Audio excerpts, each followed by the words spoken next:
मक्का agreement में शामिल होने की बात कही जा रही है ईरान के। क्या ये बातें सच हैं? इनकी पुष्टि तो नहीं की गई है ना इस्लामिक नेटो के किसी देश ने ना ईरान ने, लेकिन ऐसे बातें चल रही हैं। ईरान और सऊदी अरबिया को तो हम हमेशा से ही चिर प्रतिद्वंदी मानते रहे हैं। दोनों एक गठबंधन में कैसे हो सकते हैं? क्या इन खबरों में कोई सच्चाई है? ये खबर ईरान के एक ऑफिशियल ने अनऑफिशियली बताई है। पहली चीज, ईरान के एक ऑफिशियल ने अनऑफिशियली बोला है कि हमें भी ये ऑफर मिला है।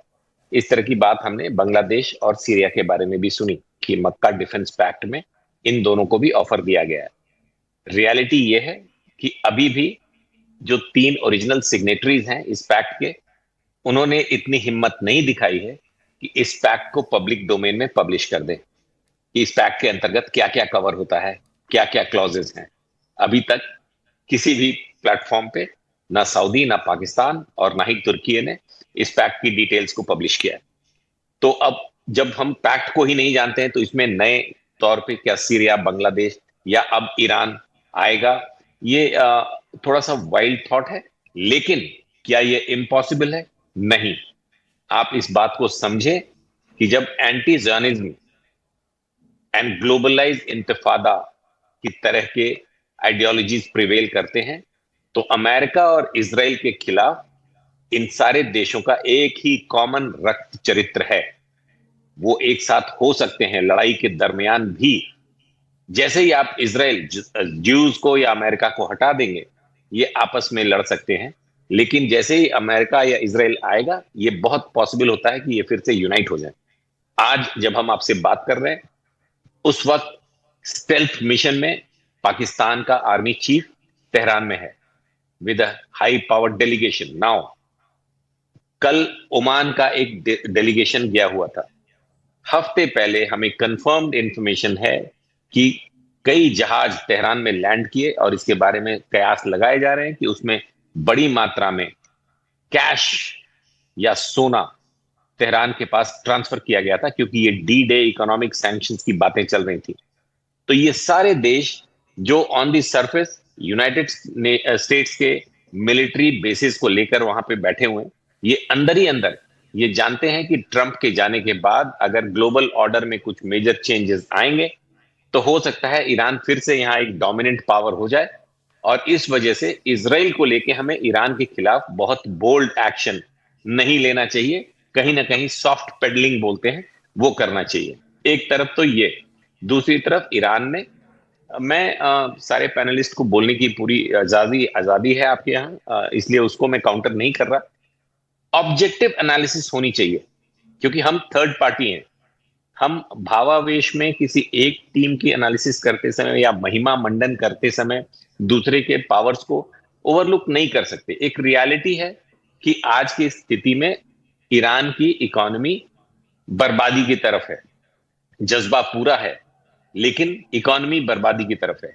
इसको अगर चार या पांच अलग अलग वर्टिकल्स में आप समझना चाहें तो हाँ, मेजॉरिटी जो बेसिक इंडिविजुअल रिक्वायरमेंट्स होती हैं in terms of food, Iran काफी वक्त तक बिना किसी एक्सटर्नल हेल्प के फूड पे सरवाइव कर सकता है।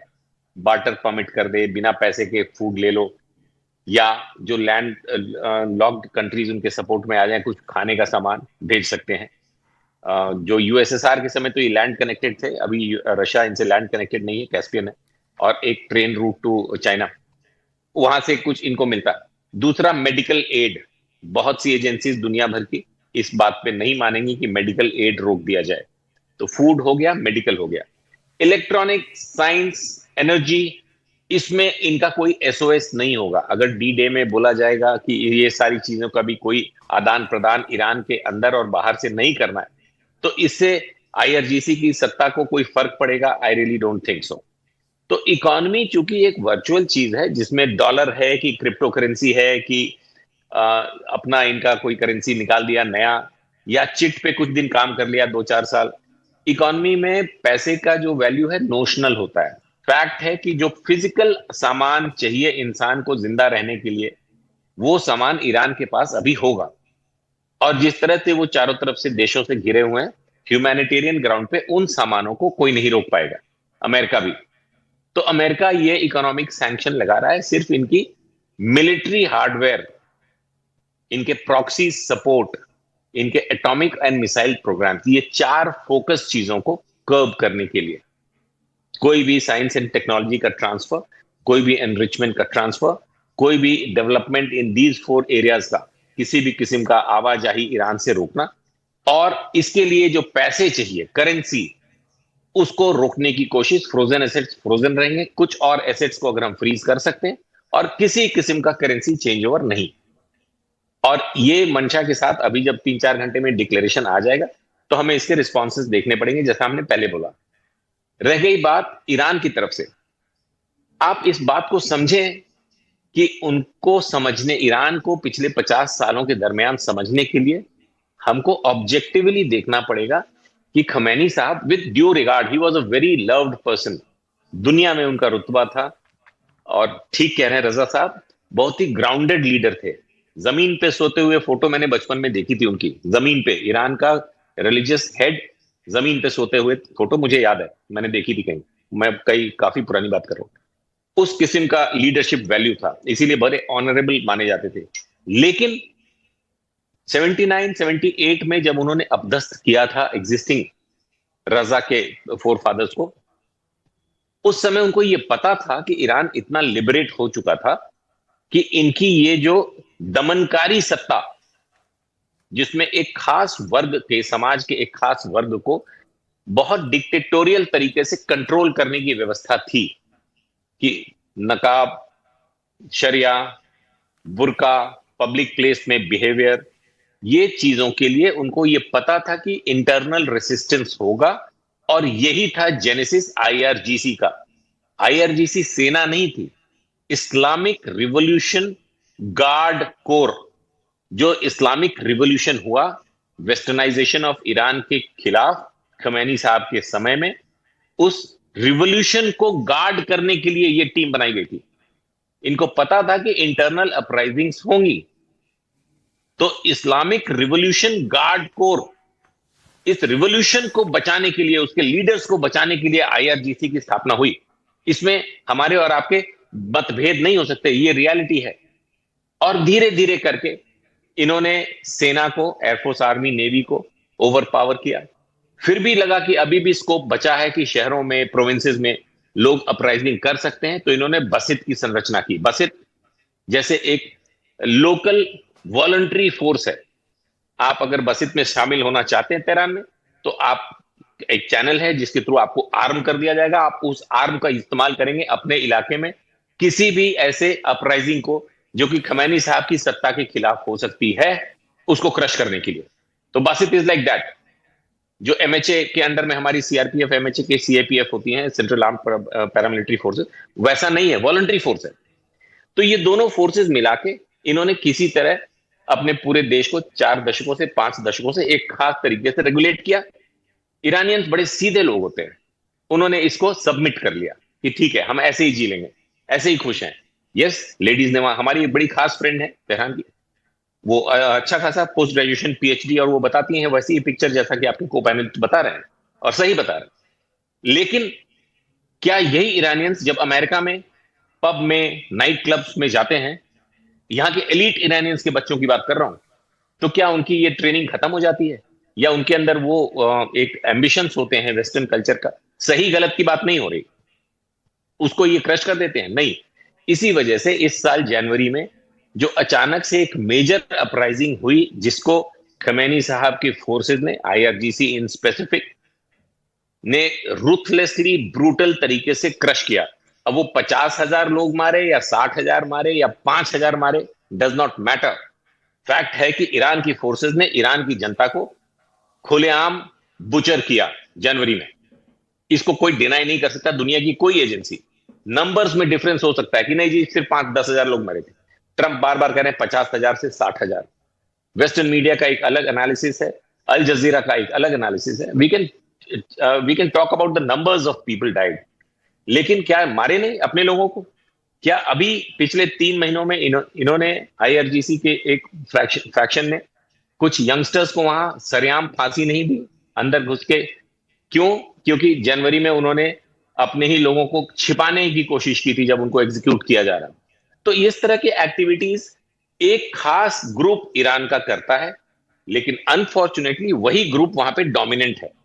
जो बाकी मेजॉरिटी ऑफ ईरानियंस है पीस लविंग है, इवेल्युएशन उनका मतलब इवोल्यूशन होता रहा है, वो काफी ग्रो अप किए हैं, पढ़ाई लिखाई करिए कनेक्टेड। लेकिन ये जो कोर ग्रुप है जिसको अपनी आइडियोलॉजी दुनिया पे थोपनी है, ग्लोबल शिया वर्चस्व बनाना है, और ये ग्लोबलाइजेशन ऑफ इंतफादा या एक्सटेंशन ऑफ जायोनिज्म, इस तरह की फिलॉसफी को सपोर्ट करने के खिलाफ ये आवाजें उठी थी। ये युद्ध हुआ है, कहां पहुंचेगा ये कुछ वक्त में पता चलेगा।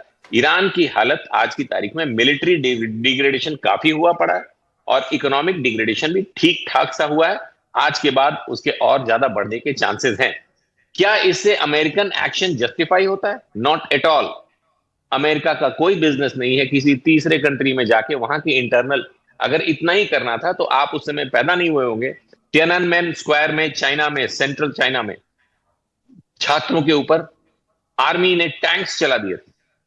अमेरिका तो नहीं गया वहां पे। यही अमेरिका, यही फॉरेन पॉलिसी, या इस तरह के कई अपराइजिंग्स। तो ये ट्रंप के समय में थोड़ा ज्यादा एक्सट्रोवर्ट बिहेवियर, इंटरनेशनल पोलिसिंग डंडे के तौर पे अपनी चलाने की सोच रहे, लेकिन पीछे का एजेंडा प्रॉक्सीज को खत्म करना, ईरान की मिलिट्री पावर को, नॉट मिलिट्री, आईआरजीसी की प्रॉक्सी पावर को खत्म करना, मिलिट्री डिग्रेडेशन, उसके साथ साथ उनका मिसाइल प्रोग्राम जो यूरोप तक ना पहुंचे, और उनका atomic enrichment of uranium weapon grade तक ना पहुंचे, ये एजेंडा था। इस एजेंडा को काफी हद तक पा लिया है। मामला फंस गया हॉर्मुज पे। हॉर्मुज के बारे में ईरान ने बोला है कि अगर आज डी डे में कुछ ऐसी बातें हुई कि हमारे आने जाने के रास्तों को रोका जाएगा, तो एक बूंद तेल किसी पोर्ट से, गल्फ में से नहीं निकलेगा बाहर। ये एक नया चैलेंज आने के चांसेस है जी। बिल्कुल सर। अगले बड़े अपडेट की ओर आगे बढ़ते हैं सर। अमेरिका का कहना है ईरान युद्ध को लेकर कि अब हम सीधे सैन्य कार्रवाई के बजाय आर्थिक प्रतिबंध और कड़े करेंगे। ईरान की कमाई का जो भी जरिया अभी बचा हुआ है फिलहाल, उसे भी खत्म किया जाएगा। ईरान में जो आर्थिक दिक्कतें हैं वो और बढ़ने दी जाएगी, ताकि ईरान की जनता खुद ही ईरान के शासकों से कहे कि अब बस हो जाइए, रुक जाइए, अमेरिका से बात कीजिए। क्या आपके हिसाब से अमेरिका की अभी रणनीति सिर्फ यही है? हाँ वैभव, देखो डोनाल्ड ट्रंप जो हैं फाइनली अपनी एडवाइजर की बातें कुछ हद तक समझ गए हैं कि अमेरिका यह युद्ध ज्यादा लंबा नहीं खींच सकता। उसका बहुत बड़ा कारण है कि अमेरिका के पास जितने हथियार हैं, खासतौर से air defence missiles, cruise missiles, ये सब हथियार उसे यूक्रेन को देना है। दूसरा, फाइनली अमेरिका ने तो इस युद्ध में शायद इजराइल के बहकावे में आके हमला किया था। इजराइल ने, नेतन्याहू ने बहका दिया डोनाल्ड ट्रंप को ये कह के कि ईरान के पास एटम बम है। सबको मालूम था ईरान के पास कोई एटम बम नहीं है, लेकिन डोनाल्ड ट्रंप बहकावे में आ गए। तो अब क्या होगा? देखो, फौज से अगर नहीं हरा सकते तो दूसरा हराने का तरीका है कि आर्थिक प्रतिबंध। अब तक अमेरिका ज्यादातर क्या करता था? आर्थिक प्रतिबंध ईरान पर लगाता था। अब उन्होंने जरा उसको बढ़ा दिया है। उन्होंने कहा कि दूसरे देशों के ऊपर भी आर्थिक प्रतिबंध लगाएंगे अगर वो ईरान के साथ व्यापार करेंगे। बिल्कुल। तो भारत, चीन उनका प्राइमरी टारगेट लगता है, लेकिन भारत भी हो सकता है कि चीन अगर व्यापार करेगा ईरान के साथ, जिसका मतलब है चीन अगर ईरान से कच्चा तेल लाता रहेगा, तो फिर अमेरिका, डोनाल्ड ट्रंप जो हैं वो सोच रहे हैं कि चीन के ऊपर 100%, 50%, 25% टैरिफ लगा दें चीनी आयात पर। लेकिन चीन से ऑलरेडी सुगबुगाहट आ गई है। चीन भी कह रहा है कि अगर डोनाल्ड ट्रंप चीन के जो एक्सपोर्ट हैं अमेरिका पर, उस पर अगर टैरिफ लगाएंगे, तो चीन अमेरिका से जो कुछ आयात करता है, खासतौर से जो लग्जरियस गुड्स होती हैं, जो गैर एसेंशियल आइटम है, जो कि जरूरत का सामान नहीं है, जैसे चीन बड़ी तादाद में अमेरिका से बूट्स, लेदर जैकेट्स, इनका आयात करता है, फैशन आइटम्स का आयात करता है, सेंट, खुशबू का आयात करता है। हम देख रहे हैं कि कोका कोला और पेप्सी सबसे ज्यादा कहाँ बिकती है? चीन में। हम देखते हैं मैकडोनाल्ड के बर्गर्स कहाँ सबसे ज्यादा बिकते हैं? अमेरिका से ज्यादा बर्गर चीन में बिकते हैं।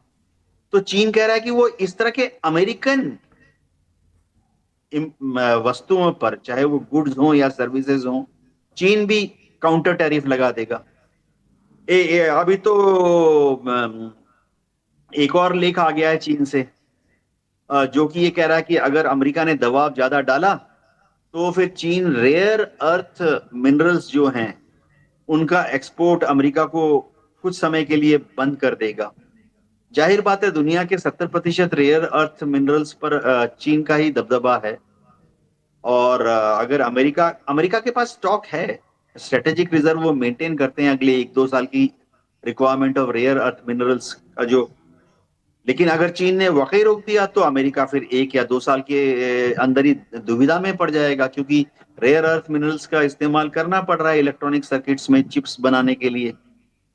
तो वैभव, देखना पड़ेगा क्या हो रहा है। भारत पूरे मामले को भांपने की कोशिश कर रहा है, क्योंकि ऐसा ना हो कि चीन के ऊपर जो दबाव अमेरिका आज डाल रहा है वैसा ही टैरिफ का दबाव अमेरिका भारत पर निकट भविष्य में डाल दे।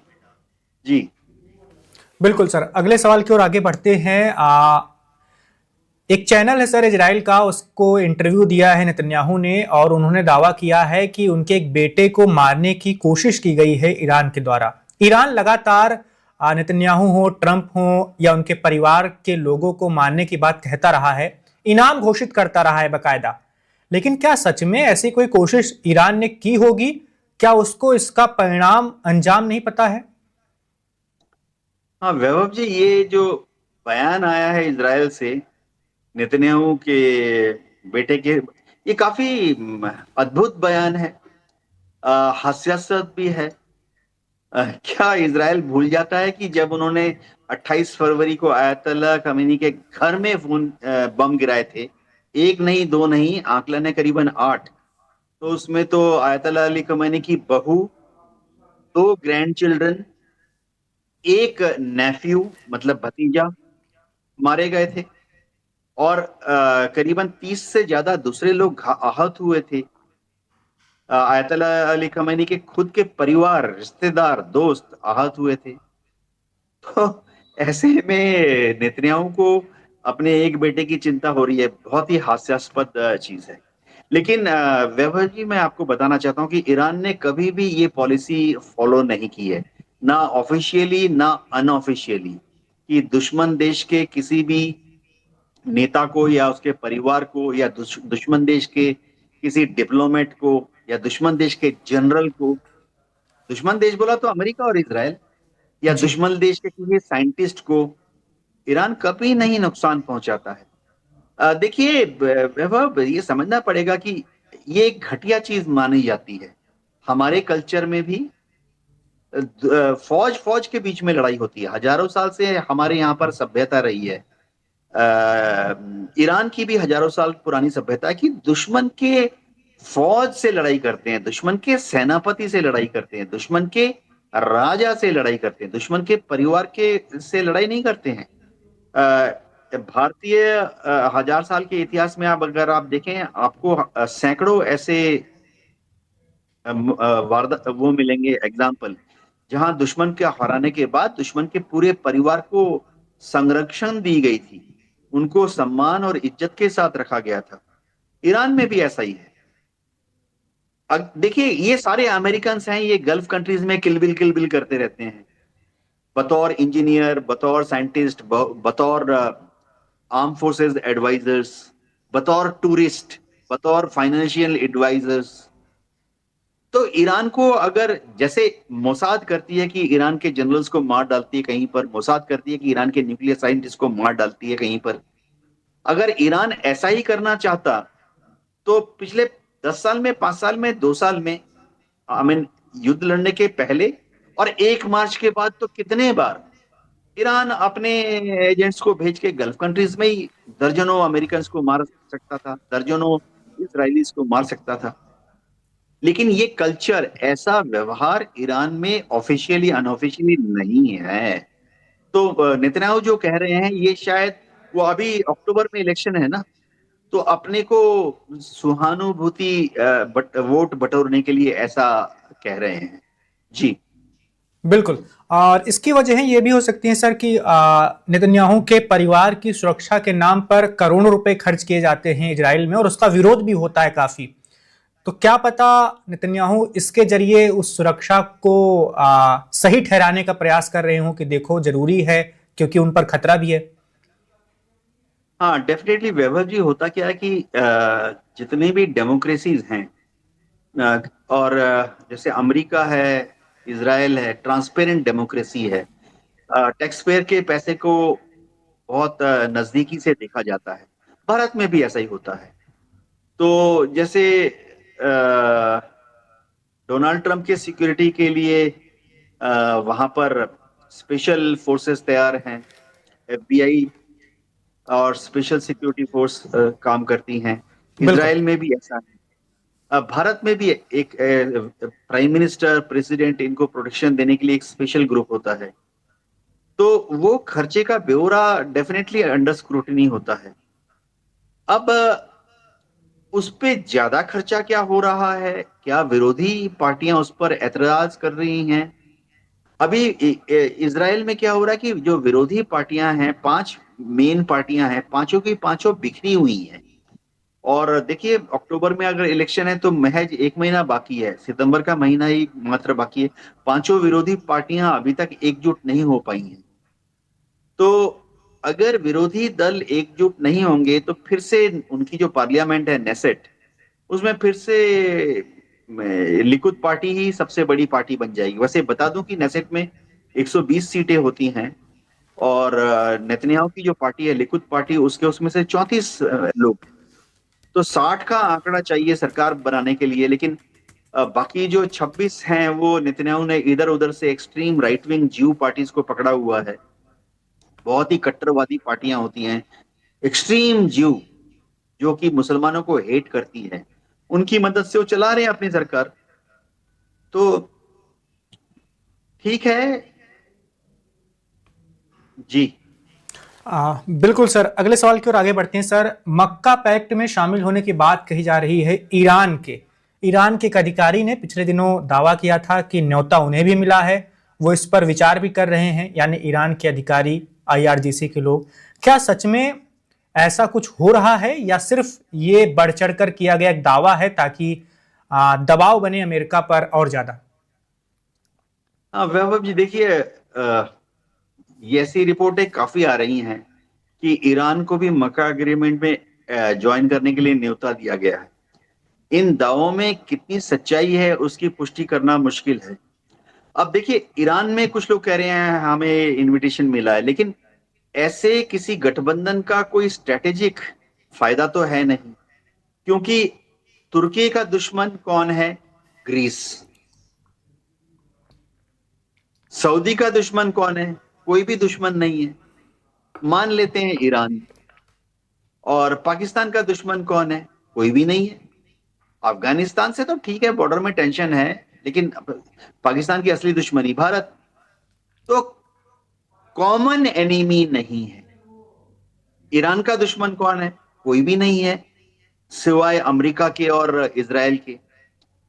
तो ऐसा गठबंधन जिसमें कॉमन एनिमी नहीं है, वो गठबंधन थोड़ा बनाना और चलाना मुश्किल होता है। तो एक सेकंड के लिए अगर मान भी लिया जाए कि ईरान इस गठबंधन को, मेका एग्रीमेंट को ज्वाइन कर लेता है, तो ईरान को क्या फायदा? ईरान क्या कल बोलेगा कि चलो चारों देश मिलकर इजराइल पर या अमेरिका पर हमला करते हैं? ना सऊदी राजी होगा, ना तुर्की राजी हो सकता है। तुर्की तो नेटो का मेंबर है, सऊदी भी अमेरिका का दोस्त है।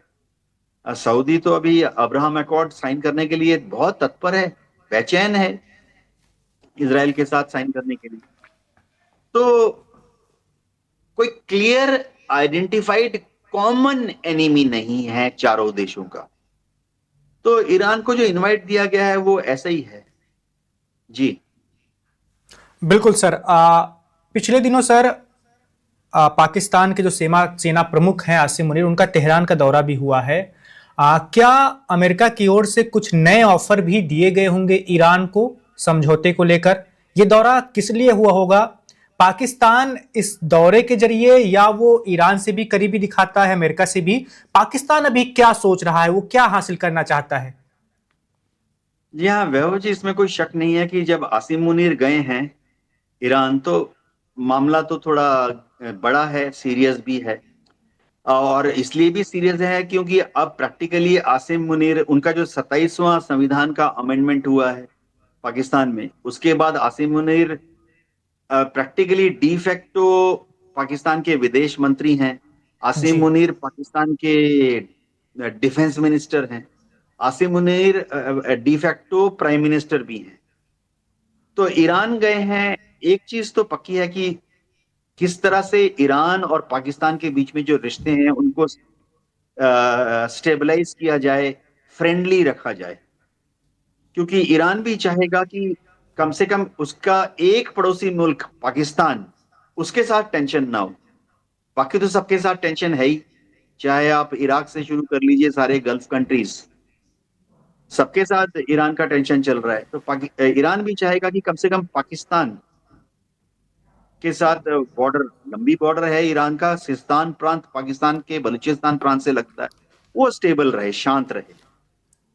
पाकिस्तान भी चाहेगा कि ईरान के साथ उसके रिश्ते अच्छे ही रहें, क्योंकि देखिए अभी जब पूरे दुनिया में स्ट्रेट ऑफ हॉर्मुज से ईरान ने बंद कर दिया या बंद करने की कोशिश की, तो ईरान ने दुनिया के कुछ देशों के शिप्स को आने जाने दिया।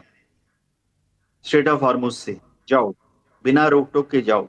रशिया, चीन, नॉर्थ कोरिया, भारत, साथ साथ में पाकिस्तान के जो शिप्स थे उसको भी ईरान ने जाने दिया पर्शियन गल्फ, और आने दिया पर्शियन गल्फ से, जाओ पाकिस्तान जाओ, ग्वादर जाओ, कराची जाओ। तो पाकिस्तान जो है चाहेगा कि ईरान के साथ उस तरह का स्टेबल फ्रेंडली रिश्ता चलता रहे, ताकि ईरान गल्फ कंट्रीज से जो कच्चा तेल आता है पाकिस्तान की तरफ, उसमें कोई बाधा ना पड़े। और एक और चीज है, पाकिस्तान को मालूम है कि बलूचिस्तान में जो पीएलए के लड़ाके हैं, बलोच लिबरेशन आर्मी, जो कि अक्सर पाकिस्तान की आर्मी और रेंजर्स पर हमला करते रहते हैं, उनकी देखिए ईरान की तरफ जो बॉर्डर है ना, सिस्तान, वहां बलूच लोग काफी बड़ी तादाद में रहते हैं। तो पाकिस्तान को चिंता होती है कि ऐसा ना हो कि बीएलए के लड़ाके ईरान में अपनी सेंचुरी बना लें, कि आए पाकिस्तान की आर्मी और रेंजर्स पर हमला किया, जब दबाव आ गया तो ईरान के अंदर चले गए सेफ सेंचुरी में। तो पाकिस्तान ऐसी वाली सिचुएशन में फंसना नहीं चाहता है। तो इसलिए पाकिस्तान ईरान के साथ अच्छी दोस्ती रखता है कि कम से कम ईरान अपने बॉर्डर पर पहरेदारी करे, और बीएलए के जो लड़ाके हैं उनको पाकिस्तान से ईरान की तरफ ना जाने दे।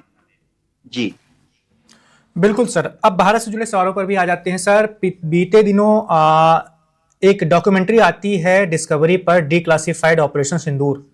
उसमें बकायदा बताया गया है सर कि ऑपरेशन सिंदूर के दौरान 2 देशों से पाकिस्तान में 30 विमान पहुंचे हैं, जिनमें ड्रोन्स भरे थे और भी हथियार मौजूद थे। उन देशों का नाम तो नहीं लिया गया, लेकिन सीधे तौर पर चीन और तुर्की की ओर इशारा था। ये हम देख रहे हैं सर, हमारा पड़ोसी देश लगातार अपने अंतर्राष्ट्रीय संबंधों को नई दिशा दे रहा है, नए संबंध बना भी रहा है। उसका मक्का पैक्ट में शामिल होना भी हमारे लिए क्या चिंता वाली बात है। और अगर ऐसी स्थिति दोबारा आती है जिसमें हमें कोई ऑपरेशन करना पड़े या पाकिस्तान से युद्ध लड़ना पड़े, तो क्या पाकिस्तान अब कई साझेदारों के साथ खड़ा होगा हमारे सामने? क्या उसके खेमे में कई सारे देश होंगे? हमें उन देशों के हथियारों का भी सामना करना पड़ेगा? हाँ वैभव, देखो अगर पाकिस्तान के साथ हमारा एक झड़प होता है, जैसे सिंदूर के टाइम में हुआ था, एक युद्ध होता है, तो पाकिस्तान के सपोर्ट में कौन आएगा? खुलकर कोई भी देश नहीं आएगा। तुर्की की बात कर लेते हैं। तुर्की और पाकिस्तान के बीच में अच्छे संबंध हैं। तुर्की और पाकिस्तान को कुछ ड्रोन्स बेच चुका है। उनका बड़ा अच्छा TB2 ड्रोन बहुत ही अच्छा है, बायरेक्टर ड्रोन, पाकिस्तान को बेच चुका है। वो एक कमर्शियल डील की तरह से होता है ना, हथियार बेच। हमने भी तो वियतनाम को ब्रह्मोस मिसाइल बेचे हैं। कमर्शियल डील है। तो कमर्शियल डील है तो तुर्की पाकिस्तान को ड्रोन भेजता रहेगा या उसके स्पेयर पार्ट्स देता रहेगा। इससे ज्यादा कोई युद्ध में तुर्की ना अपनी नेवी भेजेगा, ना एयरफोर्स भेजेगा, ना अपनी आर्मी भेजेगा पाकिस्तान की तरफ से भारत के खिलाफ लड़ने के लिए।